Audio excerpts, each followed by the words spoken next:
Hi everyone, welcome back. Thanks for joining us today. We've got a brand new story to share with you, so let's begin. My name is Tyler.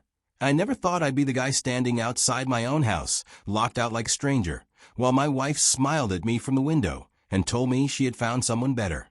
But that's exactly what happened. I'm going to tell you exactly how it all went down. Stay with me, because this one gets wild. I had just returned from a long work trip, exhausted but relieved to finally be back home. All I wanted was to drop my bags, take a hot shower, and collapse into my own bed. But then, as I stepped up to my front door and reached for my keys, I quickly realized that the locks had been changed. I frowned, trying to make sense of it. Had Vanessa changed them while I was gone? Had there been an issue with the old locks? I knocked on the door, waiting for the familiar sound of her footsteps approaching. Instead, silence. I knocked again, harder this time. Then movement. A shadow passed behind the curtain, and a few seconds later, Vanessa's face appeared in the window. But something was wrong. She wasn't rushing to let me in. She wasn't surprised to see me. She didn't hesitate. She just looked me dead in the eye and said, "I found someone better." I froze. For a moment, I thought I had misheard her. The words didn't make sense. What the hell was she talking about? Before I could even process it, I saw movement inside. A man was in my living room. "Vanessa, open the door," I said, my voice tight. "What is going on?" She lifted a stack of papers and waved them in front of the window. "This house? It's mine now," she said casually. "So, you need to leave before I call the police." I blinked, struggling to keep up. My house? I never signed anything over to her. I never agreed to anything like this. "Vanessa, stop playing games. Let me in." But she didn't. She just shook her head, her expression completely unreadable. "You don't live here anymore, Tyler. Just go." I was completely shocked with her statements. This wasn't just Vanessa being dramatic. This was real. She had locked me out of my own home. And there is a man inside. I felt anger rising inside me, but I didn't waste time. I pulled out my phone and called my lawyer. I needed to know my rights before I did something I will regret. When my lawyer picked up, I explained everything. The locks, the man inside, the papers she waved in my face, and her threat to call the police. I expected him to tell me I had every right to walk into my own home. Instead, he said, "Tyler, listen to me carefully," he said, his tone firm. "If you try to force your way in, she'll call the police." And here's the problem. When it comes to domestic disputes, the police don't care about ownership. They care about keeping the peace. If she claims she feels threatened, even if she's lying, they'll side with her to avoid conflict. You could end up spending the night in jail. I couldn't believe what I was hearing. I owned that house. I paid for it. And yet, somehow, the law could still work against me? So what am I supposed to do? I asked. "For now, you need to walk away," he said. "I know it's unfair, but trust me, making a scene will only hurt you in the long run. Go somewhere else for the night. We'll handle this legally." I stood there for a long moment, staring at the front door of what was supposed to be my home.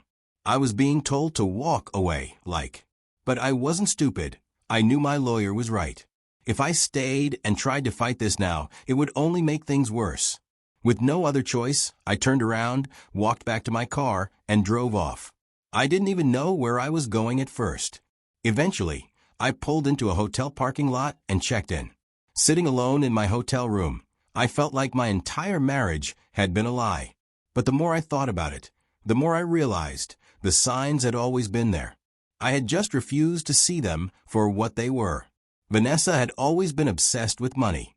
From the very beginning, she had expensive tastes, designer bags, luxury vacations, constant shopping. At first, I didn't mind. I wanted to make her happy, and if buying her things did that, then fine. But over time, I started to notice a pattern. It wasn't just about treating herself here and there. It was constant.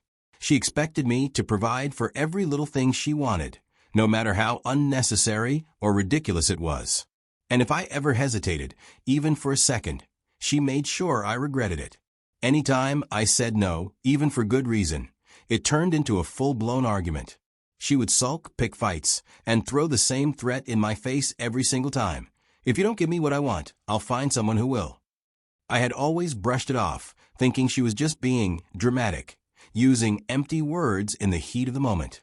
But now, sitting here, locked out of my own house, I realized she had meant it all along. She had been telling me exactly who she was, and I had been too blind to take her seriously. Our last fight before my trip should have been my wake-up call. I had told her she needed to stop wasting money on pointless things. She had been spending recklessly, buying things she didn't need, hoarding expensive clothes she never wore, treating online shopping like it was her full-time job. I had reached my limit and finally put my foot down. I told her I wouldn't keep funding her wasteful lifestyle. She had laughed it off at the time, acting like I was overreacting. But she was already planning her way out. She didn't want to stop spending. She just needed someone else to foot the bill. I should have seen this coming. I should have known that one day she'd make good on her threats. But no matter how many warning signs there were, nothing could have prepared me for what she did. The next morning, I woke up in my hotel room, feeling like I had just come out of a bad dream. Except it wasn't a dream.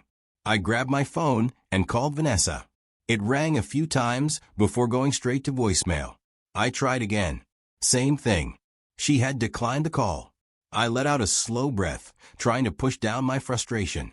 I just needed to talk to her to figure out what was going on. So I sent her a message. Vanessa, we need to talk. Call me back. No response. I sent another, keeping my words as neutral as possible. I don't know what's going on, but this isn't the way to handle it. Let's talk. Again, nothing. After a few minutes, I realized what was happening. This had been planned. Whatever she had done, she had gone through the effort of making sure I had no way to stop it. I sat on the edge of the bed, forcing myself to think clearly. Arguing with her wouldn't work. Begging wouldn't change anything. If she wanted to pretend I didn't exist, then fine. I would stop wasting time trying to reason with her. Instead, I would do what actually mattered. I needed to stay calm, document everything, and get proof. After gathering everything I could, I made my next move. I went to the police. I walked into the station, sat down with an officer, and explained everything as clearly as I could. I told them how I had come home to find the locks changed, how my wife had refused to let me in, how she had waved around documents claiming the house was now hers, even though I had never signed anything over to her. The officer listened, nodding as I spoke. When I arrived with the officers to my house, I felt a surge of relief. Vanessa had come prepared. The moment the officers knocked, she opened the door with a cool, almost bored expression, like she had been expecting them. Without missing a beat, she handed them a stack of papers. "I'm the rightful owner of this house," she said, her voice calm and confident. "My husband no longer lives here." I watched the officer flip through the documents. This was insane. I had never signed over my house. "This isn't possible," I said, trying to keep my voice steady. "That's my house. I bought it. I never transferred anything to her." One of the officers glanced at me, but remained neutral. "Sir, according to these documents, the property is in her name." I took a step closer, trying to get a look at the papers myself, but the papers look legit. The police were here to keep peace. And right now, the only paperwork in front of them said the house belonged to Vanessa. Then they asked me to leave. I swallowed the burning frustration in my chest and took a step back. When I finally met with my lawyer that day, explaining everything that had happened, he didn't seem surprised. Apparently, cases like this weren't unheard of. If she has paperwork proving ownership, she either tricked you into signing something or forged your signature, he said. The second option seemed more likely. There was no way I had ever signed over my house to her. Without wasting time, we headed straight to the police station to file an official report. I sat there in a cramped office as an officer typed up my statement, detailing how my wife had fraudulently transferred ownership and locked me out. We provided everything we could, my original mortgage documents, proof of payments, and anything else that showed I was the rightful owner. My lawyer made it clear that we were filing a criminal complaint, not just a civil one. This was forgery, fraud, a crime. Before we left, we made sure to get a case number, something solid to follow up on. But filing a police report was only step one. Next, my lawyer moved fast to file a court motion demanding immediate access to my home. He also drafted a separate lawsuit to completely nullify the fraudulent deed, making it clear that Vanessa had no legal right to claim my property. It was all happening quickly, but there was one problem: timing. The courts were running slower than usual because of the holiday season, and the judge couldn't issue an emergency injunction right away. That meant I couldn't legally re-enter my own house until the case was processed. With no other choice, I checked back into my hotel, stuck in limbo while my lawyer fought to push things forward. The frustration was eating me alive. The days that followed were some of the most frustrating of my life. Not only had I been locked out of my own house, but Vanessa also refused to let me retrieve any of my belongings. My clothes, my work documents, personal items, everything I owned was still inside, and she acted like I had no right to any of it. Every time I called or texted to ask for my things, she either ignored me or sent back short, dismissive responses. The frustration ate at me, but I knew I had to stay calm. As much as I wanted to force my way in and take what was mine, I understood how easily she could twist the situation. If I showed up demanding my things, she could play the victim, call the police, and suddenly I'd be the one in trouble. I refused to let her trap me like that. Instead, I documented everything, every ignored call, every unanswered text, every time she flat out refused to cooperate. My lawyer told me to be patient, to trust the legal process. That was easier said than done. The first day in court was tense. The judge wasted no time. Before anything else, he ruled that I had the right to collect my personal belongings from the house. It was a small win, but it was something. That same afternoon, I returned home for the first time since she had shut me out. Vanessa barely spoke to me while I gathered my things. She just stood there, arms crossed, watching me like I was some intruder. But I wasn't just there for my clothes and essentials. I needed proof. I searched through my documents until I found what I was looking for: the legitimate, most recent copies of the title deed and property documents. These were my lifeline in court, my proof that what she had done was illegal. I also managed to grab bank records showing the transaction history of the house payments, further proving that I had never transferred ownership to her. I tucked everything away carefully. The next time, back in court, Vanessa confidently presented her so-called proof of ownership. But my lawyer was ready. He requested a forensic examination of the signatures on her documents. The court brought in an expert, someone who specialized in detecting forgery. I watched closely as they analyzed the papers. The expert compared the signatures, examining every curve, every stroke, every minor inconsistency. Then came the moment of truth. The expert looked up and addressed the judge directly. The documents were fake. The signature was forged. Vanessa's face paled.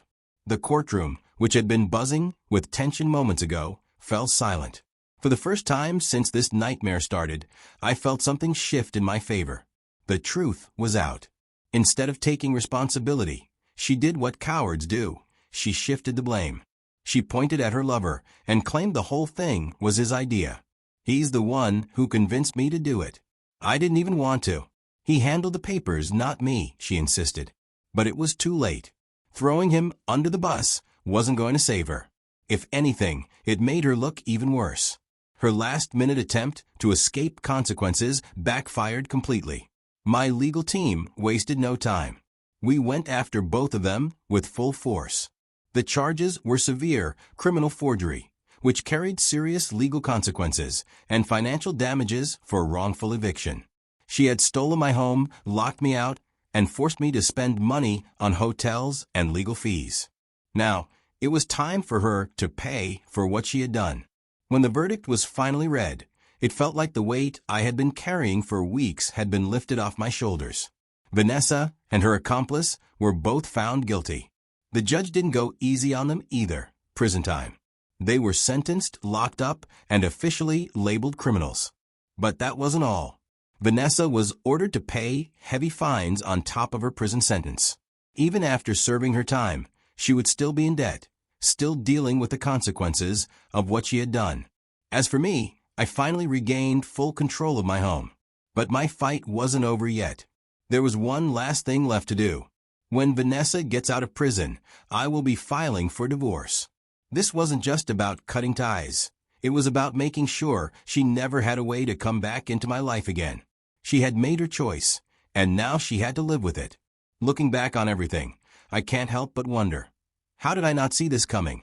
Maybe I didn't want to, or I ignored the signs because I believed in my marriage with my wife.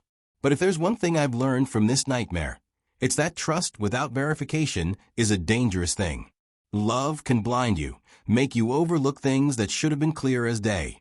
I trusted Vanessa, but I never thought to protect myself in case that trust was misplaced. That was my mistake. And the red flags? They were always there. Every time she hinted at finding someone better, I brushed it off as empty talk. I figured she was just venting, saying things in the heat of the moment. I never once considered that she might actually mean it. But now, looking back, I have no idea if she had been seeing someone else this whole time. Was this planned? How long had she been waiting for the right moment to pull something like this? I'll probably never know. One thing is for sure, I'll never make this mistake again. If you own something, protect it. If it's in your name, make sure no one can take it from you with a forged signature or some legal loophole. Keep records, keep proof, and don't assume that just because you're married, the person beside you wouldn't stab you in the back if given the chance. But I want to hear from you. What would you have done if you were in my position? Would you have handled things differently? Let me know in the comments. And if you know someone who needs to hear this, share this story with them. You never know who might be ignoring the same red flags I did.